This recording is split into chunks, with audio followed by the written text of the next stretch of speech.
I think you have a lot of power as a consumer to vote for those places and to keep them in your life.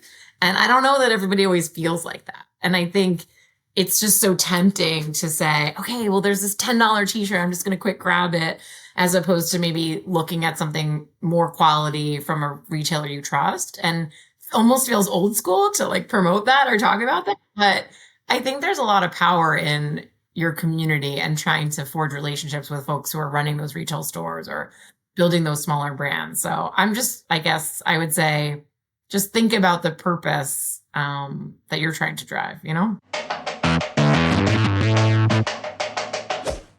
Welcome to YMI Talking, a podcast where the guests are so good, you'll wonder why the host is even talking.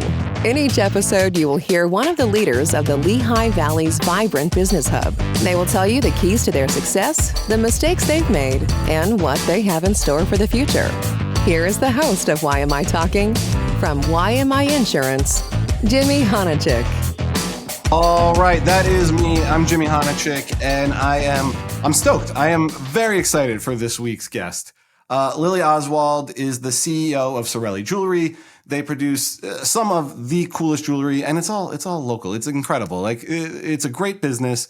She's a great person. We bought earrings for photos, and I'll tell you what, I know my family's very nice, but I would say the earrings were the highlight of the pictures. And it's just an all-around great person. So Lily, thank you so much for coming on. I'm very excited about this episode. Thank you, Jimmy, so much for having me for the rave review. I really appreciate that.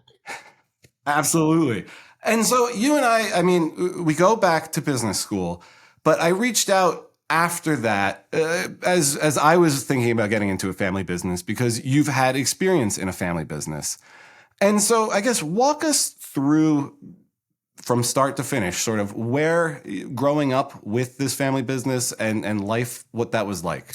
Happy to. And you know, it's funny, you mentioned reaching out to me because you wanted to join your family business. And I think I've become like a go-to to so many people. I get reached out to regularly from just random folks from my life saying, hey, my girlfriend or my cousin or my friend of a friend is trying to join a family business. And they want to know, what should they ask you? How do you negotiate salary? How do you think about working with families? So, well, we've all seen Succession and we're all terrified. So I have to say about Succession, because I run a family business and there's high highs and low lows, and my husband has been around for a lot of those. He told me I was not allowed to watch the show because it would be too difficult and too So I've heard it was really good, but I cannot. I cannot talk about it. So for me, I think for me, family business is definitely a huge part of my identity. I was really involved in like family business club at Columbia when we were in business school together. And, you know, I found growing up that I gravitated towards other folks who were also in family businesses, because the challenges of growing up in a business like that are so unique and different from folks who grew up in families where, you know, mom and dad report to more of a day job and they don't bring it home in the same way that mine did. So my parents started Sorrelli in 83. I was born in 86. And we moved the next year when they were pregnant with my sister to the Lehigh Valley. So my dad is a native of Kutztown. My mom went to Kutztown University. That's where they met. And we basically like set up shop in a farm, like actually in Virginville, like right outside of Kutztown. And the barn was where all the product was made for like the first 15 years. So I grew up like physically walking over to the barn. You know, you and I were prepping for the show and I was telling you silly stories about like putting a pearl up my nose and having to go to the hospital. You know, we were really in the studio a lot. Yeah. My parents taught us how to stone product. I learned how to solder when I was, you know, in middle school. I went to trade shows with my mom constantly, like all through high school and college. So I was really in it for many years before I was, you know, a proper working adult. I graduated from NYU in '08 and I joined them. They had no marketing department at the time. So I did set up all of our social media channels, set up all the email marketing, all that kind of stuff, just because I was interested in that. And I thought it would be a good thing for the business. Yeah. One thing led to another. I spent time in Shanghai living there where we produce our jewelry now, and then went to business school. And then I came back in 2019 to run the business as the CEO. So that's kind of my journey, but I would say the family portion of it is a big, huge part. And you're not the only next generation in it, right? Right. Yeah. Who else Yeah. is So there? my parents were crazy people. They had 4 kids in 4 years. So 3 of us are actively in the business full time now. So it's me, my brother Colin, who's our COO. He does everything back of house, production, accounting, like IT development. He oversees like all of that work, distribution. Yeah. And then my sister Ivy, who's always the artist of the family, always drawing, always super creative. She did a ton of sculpture through college. She's our designer. So she took over for my mom in that capacity. So yeah, so 3 of us. Yeah, I'm sorry. I'm smiling. I'm just putting your family in succession. So I'm very glad that you haven't watched it. But how is that relationship? Are you all sort of happy in your roles and where you should be? I mean, honestly, there's times where it's great, right? Because we get to see each other all the time. I mean, I talk to my brother more than I talk to most of my friends. I'm on the phone with him all the time. Yeah. I'm seeing in the office all the time. So there's that closeness that I think when you're not working together, you have to make time for from a sibling perspective. But then there's also really hard times, right? Like, you know, I had a situation this year where my sister wanted to go on vacation and it was in conflict with deadlines that we had. And I have to be that person that's like, sorry, can you and your husband not go on vacation when you want to? Actually need to get stuff done. And it, you know, I think in your normal life, if your boss was telling you that, you can go home and be like, oh, my boss is the worst. We have to change our vacation. Right. But like, you know, for me, it actually impacts like when we get together for family Christmas, because like people are mad at me that I had to make that call. So like those types of things happen a lot. And I think that's where, you know, family business can be really hard. And you do kind of need sometimes to vent or talk to friends who understand it. Yeah. I picture your husband and the in-laws all sitting at a table at Christmas while the rest of you are just having, you know, Sorrelli conversations. I mean, there's definitely times where that's happening. We try to minimize that, honestly, because it can be really alienating. And for our spouses, you know, I think it's not always rosy for them. Like, be drugged through those things, like the vacation example, right? Where they're like, oh, Lily's the worst. Like, she had to make this call. So I found that if we're kind of, you know, sequestered and talking about work, it can be like really alienating. So we really try not to do that and try to be present and like leave it at the office or leave it at the door on a Friday. So tell me about Sorrelli then. What is its mission? What makes it stand out from other jewelers? Yeah. So I think one thing that's really unique is that we've been handcrafting this jewelry for 40 years. So a lot of fashion jewelry has, you know, evolved over the years to be really mass produced and pretty cheaply made, honestly. You know, you can buy a lot of crystal and brass plated product for really, really inexpensively in a lot of places. But a lot of it is made very quickly and not really with longevity in mind. So, you know, you asked me about like a hero or somebody that I admire. And some of the, I think, most amazing businesses out there are ones that think about their products from really a long-term perspective and aren't just trying to put something new into the world that's going to be planned to be obsolete in the next, you know, 4 to 6 months. So yeah, I think the fact that it's handcrafted, it's really durable. It's really made to last for a lifetime. And we actually have a lifetime guarantee on all of our products, which is wild. Oh, wow. A lot of people don't do that. We're vertically integrated. Yeah. So we like own our own manufacturing. And because of that, we've been able to service and repair all the product that we make. So I think a lot of our Sorrelli collectors love that about our product and know that if they're buying it and they love it and they want it to look just as good 10 years from now, they can always send it back and we'll clean it up or fix it up and get it back to them. Is that tough? I'm just thinking, I feel like trends have almost gone against that. Where is it shine or sheen? I'm clearly not the fashion person, but like it's about having it now and I don't care. It's almost single use, you know, cosmetics or fashion, where like my wife and I, we tried to make a conscious effort at some point and said, hey, we're buying this. We want it to last. We want it to be something, almost an investment. Do you find yourself almost swimming upstream, or do you think there's a shift in sort of the evolution of what's fashionable and what people are looking for? You know, I think it's so consumer-based and market-based. So like, I'm sure you've heard the term fast fashion, right? So your Zara's, your H&M, your Forever 21, they're making things that are really intended to only last for one season. And the statistics on the amount of waste in the fashion industry is staggering. I mean, we're dumping secondhand clothes in remote parts of Africa like you couldn't believe. And the resale markets like can't even keep up. So there is a voracious appetite in a lot of markets across the globe for that fast fashion product. And that's why you see companies like Shein, crushing it in the marketplace. But there's also a lot of pushback. I actually worked in sustainability on the environmental and social side after business school. And there's a whole movement of people who are like, there's a really high cost, both socially from a labor perspective and environmentally, to buying a $7 pair of jeans, right? Or a $3 shirt. Like, it does not cost that to make. And I think that the slower fashion ethos, the idea of buying fewer, better things that you invest in and keep over a lifetime is much more prominent, like in Europe, in other markets maybe that are a little less demanding, I guess you could say, than our American market. What are your markets? Are you primarily US based? Yeah, from a selling perspective, we're primarily US. We've dabbled in a European market over the years. Today, it's not a huge presence. That kind of has ebbed and flowed for us as the euro and the pound have changed in terms of currency. So we've gone through waves of doing business there and then not. And right now, we're really not. But it honestly hasn't been a focus for us. We have a lot of market growth in the US still. Yeah.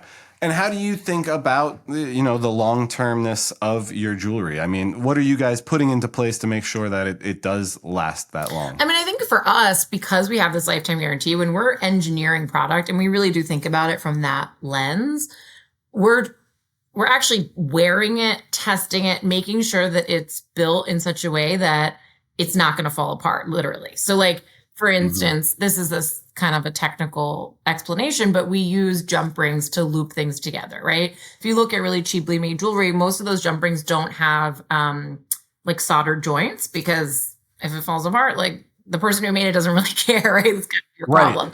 But for us, we're like, well, we don't want that to happen because then we have to take it back. So we like literally solder every single joint and make sure that it's completely solid, so that when it comes to you, there's such a less likelihood that anything bad is going to happen to it. So stuff like that. A lot of little details in the product engineering. Yeah. And so you came out and you focused or shifted the family towards a social media, more online presence. Walk me through, I guess, sort of how that happened and whether or not that's been a success for you guys. That's interesting. So yeah, when I started, the business for those first 20 years was really all wholesale. But what began happening was folks from the Lehigh Valley started showing up at our home where the product was made and asking to sift through the drawers of inventory. And at first my parents were like, okay, sure. And it would happen occasionally. And then as it started happening more, they were like, maybe we should open a store. So they had a Sorrelli.com website back in 2000, and they opened a store in, I think, 2005 in downtown Kutztown. And those two entities just kind of existed, and we didn't think about talking to that consumer directly. Those channels just popped up almost out of necessity in a way. So my function in terms of marketing was, how do we reach out to that client and let her know what we have going on, whether it's new product drops, whether it's sales, whether it's events that we want to do in the store to bring the community together. So, that's really where the focus was in doing that work. And now, of course, 2023, there's much more of a focus on scaling the Sorrelli.com business, because so much of our buying habits have migrated to the e-commerce space. So, we've now embarked onto paid social and influencer marketing and things of that nature. Yeah. And you guys do a great job. I mean, whether it's that, I see you doing your live videos. It's important for you guys. I mean, in the sense that it's a very tactile product, right? People see it, they like it. We're on there, and no one cares about insurance people on Instagram. But walk me through, you're very thoughtful about the way you approach it. Tell me, I guess, some of the ideas that you guys do, some of the ways that you are reaching that audience. Oh my gosh. It's I feel like reaching a direct-to-consumer audience is something that is just evolving all the time. I mean, things that worked a year ago are like completely different today. So for instance, I was having a conversation with the agency that helps us with paid social, and they were like, hey, your lives are great, but you actually should be taking video snippets of yourself and splicing them into daily posts, because like that is really what's going to get from an algorithmic perspective, like new reach, new users interested in the brand, et cetera. I'm like, okay, great. So like, we started doing lives maybe a year ago. We do them every Wednesday. I present new product. I talk to the customer. We have a two-way conversation about what Sorrelli is doing and what they want to see from us. But now we're evolving into, okay, we need to do more video content. It needs to be posted at least once a day. It needs to be me showing, how I wear the product. So I think I default to the folks who live and breathe this space. I'm not a digital marketing expert that's like, understanding how those Instagram and Facebook and TikTok algorithms are changing minute by minute, but they definitely are. So I try to ask questions and take advice where we can.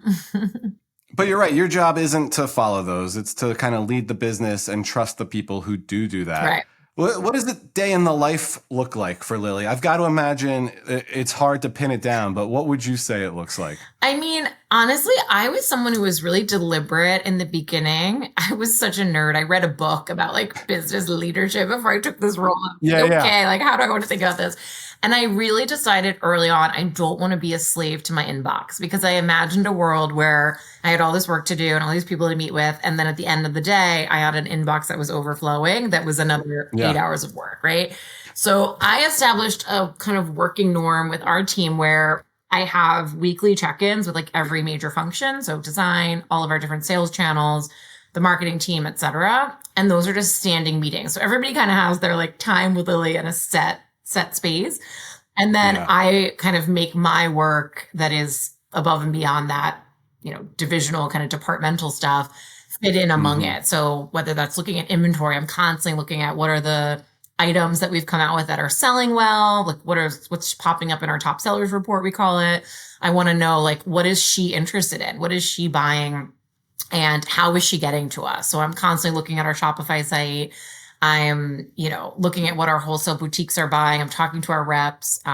So yeah, I feel like my role when it's not people centric, like actually working with my team on what their objectives are, is very product centric, very what's working in the space. What am I seeing out there? What voids are we going to fill in terms of our product offering? And to that point, do you have one customer in mind when you're making this, or do you have different segments that you're targeting? Great question. So we actually did this big brand study when I started in 2019, and we interviewed like at least a dozen in-person, like hour plus long conversation interviews. And then we did like quantitative, like I think 200 or 300 clients replied to this quantitative survey. And from that, we created these customer profiles. So the way that we think about design and sales and marketing is like these three women, basically. So you have Emma, who's this like very young Gen Z, very trend-driven client. You have Tara, who's more maybe 30 to 50s, dresses in a way that's kind of she's using jewelry to basically feel creative, right? To feel like this is my personality, it's showing. And then you have Anne, who's more of a conservative client, who's like, okay, I want the matching earring and the matching necklace and the matching bracelet. And I want everything to feel very polished, almost in kind of like a Jackie O, like kind of way. Right. So we're trying to make sure that in the way we speak to her, we're hitting like Emma, Tara, and Anne, because they're very different women at different ages and stages of life. Yeah. How does it work? I mean, I am not well versed in jewelry. That might shock you to hear. But like, are there lines? So when you're building for Emma or anything, does she fall in love with a piece of jewelry and then she can build around it? I mean, how does it work? Yeah. So the fashion industry, as I'm sure you know, is very seasonal, right? Like right now it's September 15th. So we are in fall, and you have September Fashion Week that just happened in New York, and you have the Vogue September issue, and everything is these fall tones, taupes and burgundies and greens and whatever. So the way our business works, we also follow seasonal drop cadence. So at the start of the year, you're debuting spring product, right? And our spring product is designed basically in color collection. So we'll have colors that are appropriate for spring. So pastels, brights, et cetera. And then we have a line that we refer to as urban, which is more contemporary. It's a lot of mixed metal. It's a lot of like what I'm wearing now, which is like turquoise and gold for summer. So it's a little less color centric. So like we find that our Emma, more trend driven customer might be buying more of that urban product. Whereas the Tara and the Anne's, Tara is kind of a mix of maybe urban and our traditional color. And then Anne is more like, okay, I'm going to buy that pastel set that all goes together. And are they looking for Sorrelli? I mean, I would imagine that's the end game, right? Is for them to love the brand and come to the brand. Or are they at a jewelry store and they see a bunch of different options and just like that piece? How does that part work? Yeah, it's both. So we track like who are our new customers versus our returning existing customers. And we definitely have a Sorrelli collector who bought, some piece somewhere years ago, loved it, and then continued to add to her collection. So she might have a piece from spring 2022 and a piece from summer 2023 and going as far back as 20 years, right? And then we have plenty of customers who find, a stud or a fabulous cocktail ring or a great necklace, and they buy from us once, and maybe the brand didn't resonate or they didn't even know it was a Sorrelli piece because they bought it at a boutique or, whatever. Yeah. And locally, you mentioned you have a store in Kutztown, right? We do, yeah. So we have a store in Kutztown, and then we have a little shop and shop at AM Lux in Bethlehem. Yes, yeah, that's where we bought it. That's a great place with Anne Marie, right? Yeah, she's awesome. Yeah. And I think, so we've had 2 interns, both from Kutztown University, and it sounds like you guys do a very good job with that store to the point where like they knew it, they were excited about it. Do you guys do anything unique at the store? Is it just selling or do you do other things? Honestly, our store is huge on events. So we do a lot of events from that store. In fact, we have an event coming up with the Kutztown University cheer team. So they're doing a fundraising event there. We have an event tomorrow with kind of a local dance influencer named Olivia, who's doing like a dance performance and talking to girls about women's empowerment and anti-bullying and that kind of stuff. So yeah, there's a lot of really cool things that are happening at the store on a regular basis. We also do like a fun kind of happy hour style event on the last Friday of every month. And if it's your birthday that month, you get like a pretty sick coupon at Sorrelli. So it's sort of like, this Sorrelli ecosystem of emails and texts and whatever. You sign up and you're like, hey, my birthday's October 1st. You'll get invited to this like Sorrelli birthday party, which is fun. So there's a lot of cool, really event-based marketing that happens there. Yeah. And I heard you talk about women's empowerment. I know you had the Sisterhood series. Is that still going? And either way, can you tell us a little bit about it? Yeah. So we did this Sisterhood series, which was basically the concept was we identified like women who were just doing awesome things in our community or even nationwide. And we would send them a piece of jewelry. They would film a little video about, what they do, what kind of sisterhood means to them, and who their shout out is, like someone that made them feel empowered, recently in their life or at some point. And then we would send that person a piece of Sorrelli, and it just kept going in this kind of chain. We haven't been doing it lately because honestly, the videos were like hard for people. It was kind of, I think it felt like, whoa, I have to sit with my phone and like talk to myself. And some people would do it for like really long, and other people were like, what do you just say? So I think we have to like rethink the format of it, to be honest. But I love the concept. It was really fun. Yeah. I mean, how important is that to you, right? It was your mom's business. She ran it, and now it's yours. So there's very clearly a feminine empowerment issue to it. How important is that to you when you think about Sorrelli? I mean, it's so funny because going to business school and working in a corporate America, like I talked to so many women colleagues who came from finance backgrounds or consulting backgrounds where much more male dominated industries, right? And for me, I didn't even think about that growing up because my parents were running the business together. It was very female centric, right? A lot of the staff has always been women. So a lot of the things that a lot of women have dealt with in the workplace, whether it's Me Too related or what have you, or even just, men rising in the workplace in terms of management or pay and, all those things that women talk about I was very sheltered from because I just didn't see that growing up at all. I saw like so much more equality. So I like to think that Sorrelli is a little bit of a bubble where we, have this predominantly female team. We're 93% women. And it's pretty cool. Like it almost, I don't want to say it doesn't exist in our world, but it's just a lot of those gender like differences or inequities, I feel like, are just a little bit obscured, I guess, in our world. But I will say one thing that I'm very proud of. When I got to Sorrelli in 2019, we did not have a maternity leave policy, despite being 93% women. That was ridiculous. And so we immediately created one. And I'm proud that we have a bunch of working moms on our team. So anyway. That's very cool. I mean, to that point, how do you think about culture and building a culture and maintaining that? Oh my gosh, that's such a good question right now, especially in this post-COVID world that we're living in. I feel like, I feel like my answer to that would have been so different in 2019 when I started. I found it to be really challenging, honestly, because we went through this period for a year, basically, where a lot of folks were remote. And I think that was empowering in a lot of ways and also difficult in a lot of ways. And I should say I'm remote 4 days a week. I go to the office every Wednesday because my commute is almost 2 hours from where I live in New Jersey. So it's been really challenging for me to try to inform like the kind of culture that I want being a remote staff member, right? And having this team that is not fully remote, but we have all of our sales team is living in like, Alabama, Florida, they're all over the place.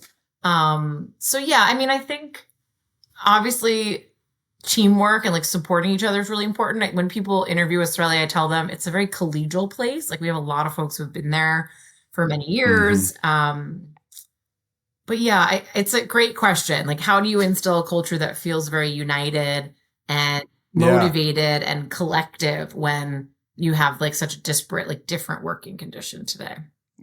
Yeah, it's definitely a struggle that we try to find the answer to, but it's hard. And so I have 2 more questions. I didn't realize like we're running out of time here. You had told me to go to Bolit, and I cannot thank you enough for that. It is so good. Like, the food is good. The cocktails are good. I feel like I'm giving a commercial to Bolit right now, but talk to me about, I guess, them and just your favorite places in the Valley. Yeah. I'm such a foodie. I love food so much. And I love good, organic, just well-prepared food. And I was in Kutztown for over a year, like a year and a half during COVID. And I was like, where is the good food? And like, really killed me a little bit. And I think Bolit is just like a shining star in the Lehigh Valley that we're so lucky to have. I think I found out about Bolit, honestly, from the Rodale family. So Maya and her mom, Maria, told me about it years ago. I love them so much. They are doing amazing things at the Rodale Institute when it comes to organic agriculture and soil health and all of those things. So they're one of my favorite parts of our area. Yeah. No, that's great. And one of our favorite parts is Notch Modern Kitchen and Bar. They sponsor us. So every episode, we kick it up a notch with our guest. And so one of the cool things at Notch is basically they make custom cocktails, and you tell them what mood you're in, what kind of alcohol you're in the mood for, and they'll make a cocktail for you. So for Lily, it's the end of a work week, and you put together the best collections and they're ready to go. What is Lily reaching for? What's her drink? How does she kick it up a notch? Oh my gosh. Okay. That is a 2-part answer. Okay, I'm ready. If it is the fall winter season, it's going to be a Negroni, maybe a Sbagliato with a little bit of the Prosecco or champagne. Prosecco in it? Yeah. If it is a summertime situation or spring, then we're looking at like a French 75 vibe, maybe bring in a little something fancy on that. Yeah. I don't know. I like that. We did our 10-year in Italy, and I had quite a few Negronis, and they're delicious. They're so good. So good. Yeah. But I've heard they've made this they've been overly popular in a way that makes them basic now, which makes me upset. We had a guy spend 15 minutes making ours, and I was like, this is ridiculous. And then I had it, and it was worth every minute that I waited. So some people out there are still taking the time and making them. But Lily, anything before we wrap this up that you want to hit, that you want to say about Sorrelli that you haven't had a chance to yet? I would just say, to our earlier conversation about slow fashion versus fast fashion, I think everybody has so much power in the choices that we make with our dollars, right? And I think about this because I'm, just as addicted to Amazon as everybody else. I'm like, but do I really need to support Jeff Bezos, or should I try to shop at my local pet store? Or make the drive in to the local bookstore in town to grab those books that like, I could easily just have delivered on Amazon. So I think when you're using your wallet to vote, you're kind of deciding like, what does that future look like, right? And if you want places like Notch to be around, or bookstores to be around, or jewelry brands like ours to be around, it's just, I think you have a lot of power as a consumer to vote for those places and to keep them in your life. And I don't know that everybody always feels like that. And I think it's just so tempting to say, okay, well, there's this $10 t-shirt. I'm just going to quick grab it, as opposed to maybe looking at something more quality from a retailer you trust. And almost feels old school to like promote that or talk about that. But I think there's a lot of power in your community and trying to forge relationships with folks who are running those retail stores or building those smaller brands. So I guess I would say, just think about the purpose that you're trying to drive, I feel that in my soul. Like I try to go out of my way and then promote them. Like if I'm there, because 9 times out of 10, it is a better experience than like the large chain. And the person's going to take the time and talk to you. And I mean, that's how my wife ended up with Sorrelli Jewelry. I wanted something local, and AM Lux was open. And like you said, it still lasts. She wears it all the time. So sweet. So I agree. Like look local when you can. Yeah. Awesome. Well, thank you so much for coming on. This was great. I really enjoyed it. This was phenomenal. Thank you, Lily. Thank you for having me, Jimmy. Absolutely. Thanks for listening to another episode of the YMI Talking podcast. If you enjoyed this and want to hear more content from amazing personalities in the Valley, please subscribe, leave a rating, and drop us a quick review.